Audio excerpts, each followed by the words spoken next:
It's the dreaded R word no one ever wants to hear, recession. And you may have heard rumblings that Canada may be on the path to one in 2019. But how worried should Canadians really be? Let's break it down and see. First, why are some analysts even predicting a recession? It's because a lot of things are happening in the economy right now that usually happen at the tail end of an economic expansion and just before a recession. One example, car sales are falling.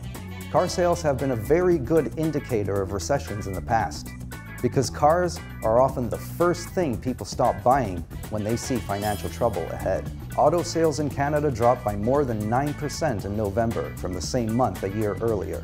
That's the largest drop since the last recession. Household borrowing is also slowing down, all the way down to a 35-year low.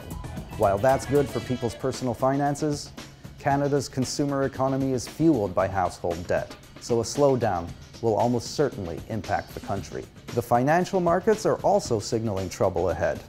A closely watched indicator known as the yield curve has been showing for some time that the US and Canadian economies are at increased risk of recession. But can you trust this technical data?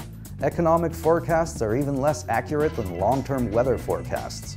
And in the meantime, the majority view among economists is that Canada will not be seeing a recession in the next few years. The Bank of Canada is forecasting 2.1% growth in 2019 and 1.9% growth the year after.